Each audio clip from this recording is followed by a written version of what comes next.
ನಮಸ್ತೆ, welcome back to my YouTube channel. ಇದು Thursday ಈವ್ನಿಂಗಿಂದ ವೀಡಿಯೋ ಸ್ಟಾರ್ಟ್ ಮಾಡಿರೋ ಕಾರಣ ಮೊಬೈಲಲ್ಲಿ ಚಾರ್ಜ್ ಇರಲಿಲ್ಲ ಆ್ಯಂಡ್ ಬೆಳಗ್ಗೆಯಿಂದ ಕರೆಂಟ್ ಕೂಡ ಇರಲಿಲ್ಲ, ಯಾಕಂದರೆ ಮಳೆ ಬಂದಿರೋದ್ರಿಂದ. ಈವ್ನಿಂಗಿಂದ ವೀಡಿಯೋ ಸ್ಟಾರ್ಟ್ ಮಾಡಿದೆ ಆ್ಯಂಡ್ ಆಡಿಟ್ ಸ್ಟಾರ್ಟ್ ಮಾಡಿ ಆಡಿಟ್ ಕಾನ್ಸೆಪ್ಟ್ಸ್ ಓದಿ ಕ್ವೆಶ್ಚನ್ ಪ್ರಾಕ್ಟೀಸ್ ಮಾಡೋಣ ಅಂತ ಕೂತ್ಕೊಂಡಾಗ ಕೆಲವೊಂದು ಕ್ವೆಶ್ಚನ್ಸ್ಗೆ ಆನ್ಸರ್ಸ್ ತುಂಬ ಲಾಂಗ್ ಅಂತ ಅನಿಸ್ತು. ಆವಾಗ ಏನು ಮಾಡಬೇಕು ಅಂದರೆ ನಾನೇನು ಮಾಡಿದೆ ಅಂದರೆ ಆ ಎಂಟೈರ್ ಆನ್ಸರ್ನ 3 to 4 ಪಾರ್ಟ್ಸ್ ಡಿವೈಡ್ ಮಾಡಿದ್ರೆ ನಿಮಗೆ ಅದು ಈಸಿ ಆ್ಯಂಡ್ ಅನಿಸುತ್ತೆ. ನಾನು ಕೂಡ ಇದನ್ನ ಫಾಲೋ ಮಾಡ್ತಾಯಿದ್ದೀನಿ.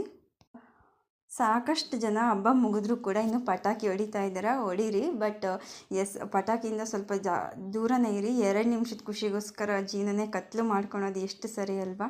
Stay safe. ಆಡಿಟ್ ಓದ್ತಾ ಹಸುವಾಯಿತು. ಊಟ ಮಾಡ್ಕೊಂಬಂದು FM ಸ್ಟಾರ್ಟ್ ಮಾಡಿದೆ. FM ಸ್ಟಾರ್ಟ್ ಮಾಡಿ 10 ಪ್ರಾಬ್ಲಮ್ಸ್ ಸಹ ಮುಗಿಲಿಲ್ಲ. ಸಖತ್ ನಿದ್ದೆ ಬರ್ತಾಯಿತ್ತು. ಎಷ್ಟು ಪುಷ್ ಮಾಡ್ಕೊಳ್ಳೋಣ ಅಂತ ಟ್ರೈ ಮಾಡಿದ್ರು ಕೂಡ ಪುಷ್ ಮಾಡೋಕ್ಕೆ ಆಗಲಿಲ್ಲ. ಹೋಗಿ ಒಂದು 1/4 ಗಂಟೆ ಆದರೂ ಮಲಗೋಣ ಅಂತ ಹೋದರೆ 1/4 ಗಂಟೆಯಾಗಿ 2 hours ಮಲಗಿಬಿಟ್ಟಿದ್ದೀನಿ. ಸಡನ್ನಾಗಿ ಎಚ್ಚರ ಆಗಿ ಎಕ್ಸಾಮ್ ಟೆನ್ಷನ್ ಎಲ್ಲನೂ ಮಿಕ್ಸ್ ಆಗಿಬಿಟ್ಟು ಸಡನ್ನಾಗಿ ಎಚ್ಚರ ಆಗೋಯ್ತು. ಸರಿ ಅಂತೇಳಿ ಕುತ್ಕೊಂಡೆ ಮತ್ತೆ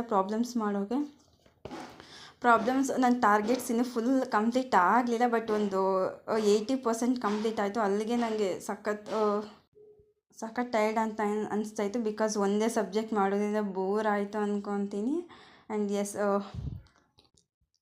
ಪಾರ್ಟ್ ಎ ಮುಗಿಸಿ ಪಾರ್ಟ್ ಬಿ ಅಲ್ಲಿ ಇನ್ನೂ ಒಂದು 10 ಪ್ರಾಬ್ಲಮ್ಸ್ ಏನೋ ಬ್ಯಾಲೆನ್ಸ್ ಇತ್ತು. ನನಗೆ ಅಲ್ಲಿಗೆ ಸಾಕು ಅಂತ ಅನಿಸ್ತು. ಪರವಾಗಿಲ್ಲ, ಐ ಕ್ಯಾನ್ ಎಕ್ಸ್ಟೆಂಡ್ ಟುಮಾರೋ ಅಂತ ಅನಿಸ್ತು.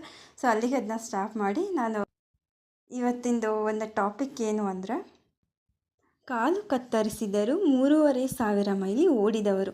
ಇದರ ಅರ್ಥ ಏನಂದರೆ ನಮ್ಮಲ್ಲಿ ಆತ್ಮಸ್ಥೈರ್ಯ ಹೊಂದಿದ್ರೆ ಯಾವುದೂ ಕೂಡ ನಮ್ಮನ್ನು ತಡೆಯೋಕ್ಕಾಗಲ್ಲ ಆ್ಯಂಡ್ ಯಾರೂ ಕೂಡ ನಮ್ಮನ್ನು ನಿಲ್ಲಿಸೋಕ್ಕಾಗಲ್ಲ. ಆತ್ಮಸ್ಥೈರ್ಯ ಹೊಂದಿದ್ರೆ ಏನು ಬೇಕಾದರೂ ಮಾಡ್ಬೋದು ಅಂತಾರಲ್ವ. ಇವತ್ತಿಗಿಷ್ಟೇ, ಮುಂದಿನ ವೀಡಿಯೋದಲ್ಲಿ ಸಿಗೋಣ. ಅಲ್ಲಿವರೆಗೂ stay on the track. Bye.